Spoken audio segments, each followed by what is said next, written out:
All right, today we are jumping into one of the most famous and honestly most tragic chapters of the Great War, the Gallipoli Campaign. You've got a story here of big, bold plans meeting some very, very harsh realities and a whole lot of unbelievable courage on all sides. And really, that's the question at the heart of this whole story. We're going to see exactly how a plan that looked absolutely brilliant on paper could just completely fall apart when it's smashed up against determined defenders and a totally unforgiving landscape. So let's get into it. So picture this. It's 1915, and the Great War is completely stuck. I mean, stuck in the mud, literally. The fighting in Europe has become this miserable stalemate in the trenches. Allied leaders are desperate for anything that can break this deadlock, and they start looking east. Their big idea? Go after the Ottoman Empire. Now, the Ottomans controlled this little strip of land called the Gallipoli Peninsula. It might not look like much, but it was the key to everything because it controlled the Dardanelles Strait, the only way for ships to get to the Black Sea and resupply their ally, Russia.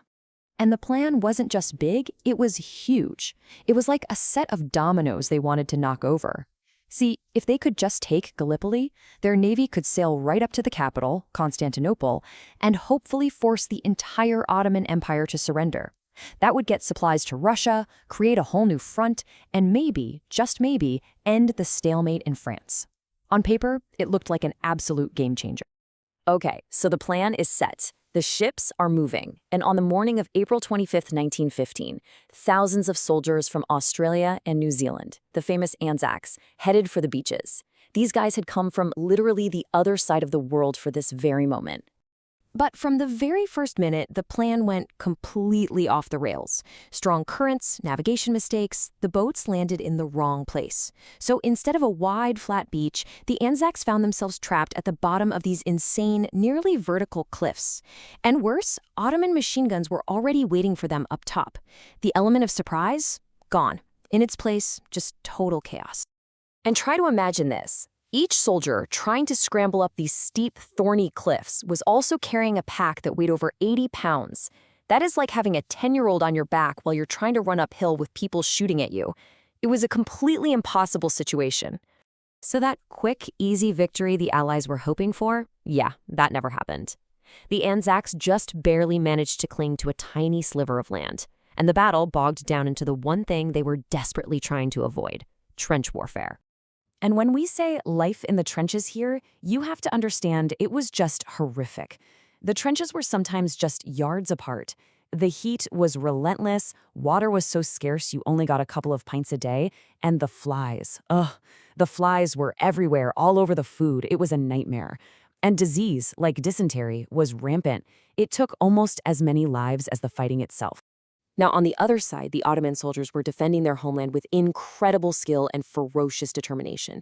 And a huge reason for their success came down to this one man, their commander, Mustafa Kemal. He was a brilliant leader who inspired his men with this now famous order. He told them he wasn't ordering them to attack, he was ordering them to die. And that incredible resolve just stopped the Allied advance cold. You know, in conditions this terrible, you get creative, and you get creative fast.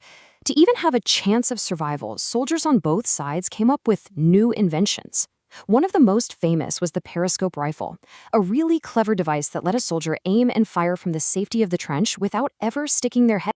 So after months of this brutal stalemate, by August 1915, the Allies decided they had to go all in. It was time to risk everything on one last massive attack. They brought in thousands of fresh troops to finally try and capture the high ground and break this thing wide open. But this final push was a total disaster. The attacks were a mess, with units getting lost in the dark on the rugged hills. The summer heat was so extreme that soldiers were collapsing from dehydration before they even reached the fight. And once again, the Ottoman defenders reacted with lightning speed. The whole offensive just fell apart, with staggering casualties. Well, after that failed offensive, that was pretty much it.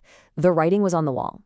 The Allied leaders finally had to admit to themselves that the campaign was a hugely costly mistake. And with a brutal winter setting in, there was really only one option left: get the troops out. And here's the most ironic part of this whole story. The single most successful operation of the entire campaign was the retreat. It was done in absolute secrecy. They moved troops out little by little, only at night. They even set up rifles rigged with weights and buckets to fire automatically, tricking the Ottomans into thinking the trenches were still full of soldiers. It was genius. And amazingly, they got tens of thousands of men out without a single casualty. But that brilliant evacuation couldn't erase the unbelievable cost of the past 8 months. For the Ottoman Empire, defending its home, the campaign cost the lives of around 86,000 soldiers. And for the young nations of Australia and New Zealand, with their small populations, losing over 10,000 of their men was a devastating blow. It was a loss that was felt in literally every town and community back home. And this chart really just drives home the scale of the human tragedy here. When you add in the losses for Britain and France, you have well over 100,000 men killed on this tiny piece of land, and hundreds of thousands more wounded on both sides. Just an unbelievable price to pay. But the legacy of this campaign is really complicated. For Turkey, it was a defining, heroic victory. Their commander, Mustafa Kemal, became a national hero who would eventually found the modern Republic of Turkey. But for Australia and New Zealand, something really interesting happened. This awful military disaster somehow became the moment they forged their own national identity, what they call the Anzac spirit of courage, endurance, and friendship. And that leaves us with a really big question to think about. Gallipoli was, by all measures, an Allied failure, a plan that went terribly, terribly wrong. Yet for some of the nations involved, it became this crucial, defining moment of national pride. It just makes you wonder, doesn't it? How can something so tragic, a military defeat, become the very thing that helps a country figure out who it is?